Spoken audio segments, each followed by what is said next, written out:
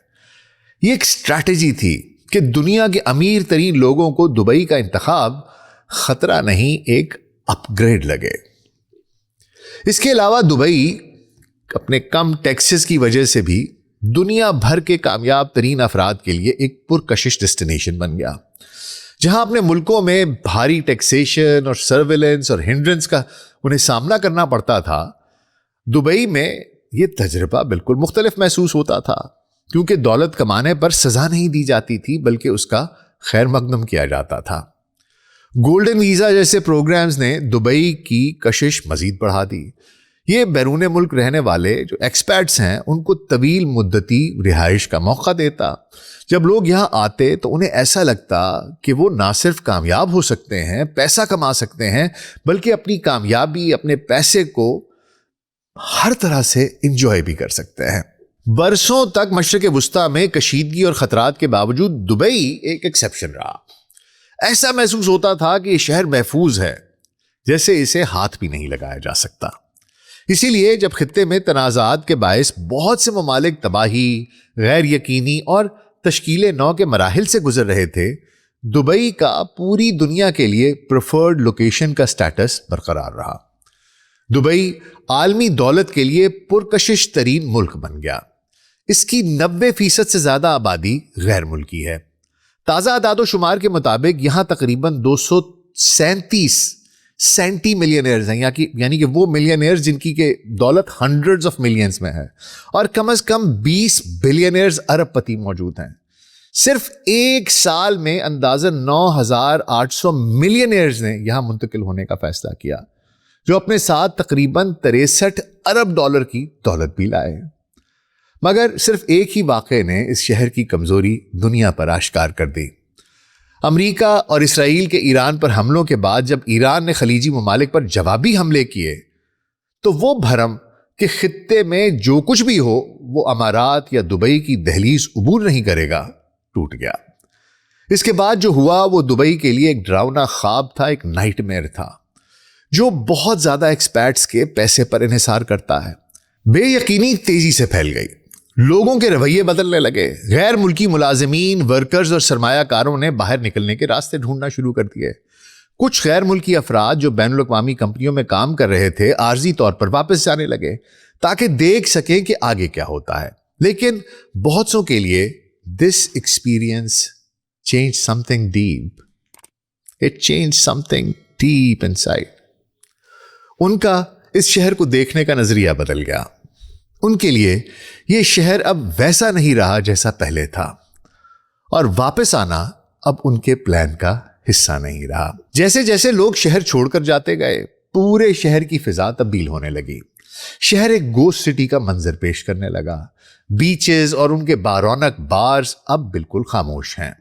Buildings اور business centres کے لاؤنجز خالی اور سوئمنگ پول ساکت ہیں۔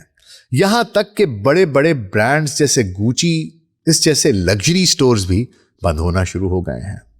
اور یہ صرف ایک علاقے تک محدود نہیں، یہ مناظر بیچ واک ویز اور شاپنگ سینٹرز میں بھی دکھائی دے رہے ہیں. جہاں پہلے بھاری تعداد میں سیاح دکھائی دیتے تھے، اب صرف سناٹا سنائی دیتا ہے، ایک خالی پن دکھائی دیتا ہے. اور سب سے خوفناک اور ناقابل یقین بات یہ ہے کہ یہ سب کتنی تیزی سے ہوا. 5 ہفتے پہلے دبئی دنیا کی مقبول ترین مقامات میں سے ایک تھا، اور اب it is nearly a ghost town. اور لوگ سب سے اہم سوال یہ پوچھتے ہیں کہ جناب یہ مقبول ترین شہر کبھی اپنی پرانی شان و شوکت شہرت کو واپس پا بھی پائے گا، واپس حاصل کر پائے گا کہ نہیں؟ شارٹ ٹرم میں شاید ہاں، یہ پہلے بھی بحرانوں سے گزر چکا ہے اور اسے باؤنس بیک کر چکا ہے، اس کا تجربہ ہے. لیکن لانگ ٹرم میں شاید کہانی مختلف ہو جائے، کیونکہ یہاں جو دکھائی دے رہا ہے وہ صرف ٹیمپریری ڈسٹرپشن نہیں ہے، وہ اس سے زیادہ ڈیپ، زیادہ گہرا ہے. اس مرحلے پر بات صرف معاشی طاقت یا پالیسی فیصلوں کی نہیں رہی. لوگوں کا سب سے بڑا کنسرن ہے کہ کیا وہ مستقبل میں یہاں محفوظ رہ پائیں گے، کیونکہ ایک فیکٹر جسے تمام کوششوں کے باوجود امارات کے کھرب پتی سلطان بھی تبدیل نہیں کر سکتے، وہ امارات کی لوکیشن ہے، اس کا جغرافیہ ہے، اس کا محل وقوع ہے. ایران ہمیشہ خلیج کے اس پار رہے گا، اور وہاں ہونے والی حالیہ تبدیلیوں کو دیکھا جائے تو ایرانی قیادت کے نئے مرحلے میں داخل ہو چکا ہے، جو ریڈ لائنز عبور کرنے سے جھجکتے نہیں ہیں، جو انپریڈکٹیبل ہیں. اس انپریڈکٹیبلٹی کا مطلب ہے کہ دبئی کی صورتحال ہمیشہ خطرے میں رہے گی، کیونکہ آج کے بعد وہ ہمیشہ ایران کے اہداف میں سے ایک رہیں گے. دیکھیے اور بہت سے مسائل ہیں. خلیجی ممالک میں سعودی عرب کے ساتھ اس کی سرد جنگ جاری ہے، اسرائیل کے ساتھ اس کے تعلقات ماسٹر سلیو کے سے ہیں. متحدہ عرب امارات نے دراصل ایک ایسی بنیادی غلطی کی ہے جو اس جیسے ممالک افورڈ نہیں کر سکتے. وہ ممالک جو ایکسپیٹس کی انویسٹمنٹ اور ان کی مین پاور پر منحصر ہوں، جنہوں نے خود کو دنیا کی بہترین ٹریول ڈیسٹینیشن، بزنس ڈیسٹینیشن ثابت کرنے کے لیے دہائیوں تک محنت کی ہو، وہ جیو پولیٹیکل گیمز میں سائیڈز نہیں لے سکتے. سوئٹزرلینڈ ہو، سنگاپور ہو یا Monaco, you have to stay neutral. متحدہ عرب امارات کا کارڈنل سن اس کا جیو پولیٹیکل بائس اور انٹرفیرنس تھا، خاص طور پر جب آپ کی جیوگرافیکل لوکیشن آپ کو دنیا کے ولنریبل ترین خطے کا حصہ بناتی ہو. اماراتی حکومت نے مس کیلکولیٹ کیا کہ حالات بگڑے تو ہم محفوظ رہیں گے، سنبھال لیں گے. معلوم نہیں یہ خواب انہیں اسرائیل نے دکھایا، امریکہ نے، یا ان کا اپنا سیلف کانفیڈنس تھا. لیکن یہ بھرم ٹوٹ گیا اور امارات اور دبئی اب محفوظ نہیں رہے. اور آپ محفوظ نہیں تو عالمی انویسٹمنٹ اور ٹورزم کو بھول جائیے. سب کڑیوں کو جوڑ کر دیکھیں تو لاجیکل کنکلوژن یہی ہے کہ اب انتہائی امیر لوگوں کی نظریں نئی ڈیسٹینیشنز کھوج رہی ہیں. سنگاپور اور ہانگ کانگ میں نجی بینکرز اور کارپوریٹ سروس فرمز دن رات کام کر رہے ہیں، کیونکہ ایسے کلائنٹ سے ٹرانسفر ریکویسٹ بڑھ رہی ہیں جنہوں نے پہلے دبئی کو دنیا کی محفوظ ترین جگہوں میں سے ایک سمجھ کر اپنا گھر بنایا تھا. اچھا، اس جنگ سے پہلے دبئی سے مستقل منتقلی بہت کم ہوا کرتی تھی، مگر اب ایسا نہیں رہا. کروڑ پتی، کاروباری افراد اور ایکسپیٹس مستقل طور پر دبئی چھوڑ کر جا چکے یا جانے کی تیاری کر رہے ہیں. کچھ تو اس قدر بے چین ہیں کہ نکلنے کے لیے کوئی بھی قیمت ادا کرنے کو تیار ہیں. اور جیسے جیسے یہ لوگ جا رہے ہیں، اس کا شہر کی مجموعی گروتھ پر ناقابل تلافی منفی اثر پڑا ہے. وہ اپنے ساتھ وہ سرمایہ بھی لے کر جا رہے ہیں جو نئی انویسٹمنٹس اور پروجیکٹس کو چلاتا، جو آگے گروتھ کو ڈینٹ کر دے گا. اس ایگزوڈس سے ریئل اسٹیٹ متاثر ہوئی ہے. مارچ کے پہلے ہاف میں یو اے ای میں پراپرٹی ٹرانزیکشن 37% اور گزشتہ ماہ میں 49% کم ہوئی. کچھ ریئل اسٹیٹ ایجنٹس کا کہنا ہے کہ دبئی کے بعض حصوں میں قیمتیں پہلے سے 12 سے 15% تک کم ہو چکی ہیں. سیاحت بھی دم توڑ رہی ہے. دبئی کے ہوٹلز چند ہفتوں پہلے تک بھرے ہوئے تھے، اب وہ خالی ہیں. ہوٹل بکنگز تقریباً 90% سے گر کر 16% تک آ گئی ہیں، جبکہ اپریل اور مئی میں قیمتیں 11% سے زیادہ بھی کم ہو گئی ہیں. یہ جھٹکا یہی ختم نہیں ہوتا. ریٹیل بھی وہ بھی کم ہوا ہے، جو ہول سیل کے ساتھ مل کر دبئی کے جی ڈی پی کا 1/4 سے زیادہ حصہ بناتا ہے. اب ڈسرپٹڈ سپلائی روٹس اور کمزور کنزیومرز ڈیمانڈ کی وجہ سے یہ بھی سکڑ رہا ہے. جب مالز خاموش ہو جائیں تو پوری معیشت اس کا اثر محسوس کرتی ہے. پھر ڈیجیٹل پہلو آتا ہے. جب ایرانی ڈرونز نے یو اے ای اور بحرین میں متعدد AWS Amazon ویب سروسز کے ڈیٹا سینٹرز کو نشانہ بنایا تو اس سے خلیج کے محفوظ کلاؤڈ کمپیوٹنگ اور AI سرمایہ کاری کے امیج کو بڑا دھچکا لگا. یو اے ای خود کو عالمی AI ہاٹ سپاٹ کے طور پر پیش کرتا ہے، جہاں امریکی کمپنیوں کے ساتھ اربوں ڈالر کی ڈیلز ہوتی ہیں، جن میں اوپن AI کے ساتھ اور دیگر بڑی پارٹنرشپس شامل ہیں جو یہاں پر اپنا انفراسٹرکچر لے کر آتے ہیں، اربوں ڈالر کی انویسٹمنٹ ہوتی ہے. اب ہو یہ رہا ہے کہ کیونکہ یہ سب لوگ جا رہے ہیں, سب کچھ ڈسٹرپٹ ہو رہا ہے, دبئی حکام اب پینک موڈ میں ہیں. وہ اچھی طرح جانتے ہیں کہ ایکسپیٹ پیسے کے بغیر شہر بیسیکلی بند ہو جائے گا. یو اے ای میں میزائلوں اور ڈرون حملوں کی تصاویر بنانے پر پابندی لگا دی ہے. حکومت انفلوئنسرز کو ان کو پیسے دے رہی ہے, ان کو مراعات دے رہی ہے, یا پھر ان کو تھریٹن کر رہی ہے, اور ان کے ذریعے یہ باور کرانے کی کوشش کر رہی ہے کہ بھائی یو اے ای میں سب اچھا ہے. کوئی ایسا تاثر دینے کی کوشش کرے کہ معاملات ٹھیک نہیں تو اسے گرفتار کر لیا جاتا ہے. خبریں ہیں کہ 60-70 سے زیادہ برطانوی شہریوں کو گرفتار کر لیا گیا ہے جو میزائل گرنے کی اور ڈرون حملوں کی کوئی تصاویر بنا رہے تھے, دکھا رہے تھے کہ جی لوگ زخمی ہوئے ہیں, عمارات گری ہیں, نقصان پہنچا ہے.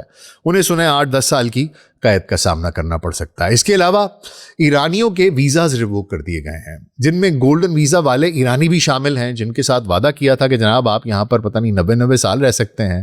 ایران کے $530 ارب کے اثاثے منجمد کر دیے گئے ہیں.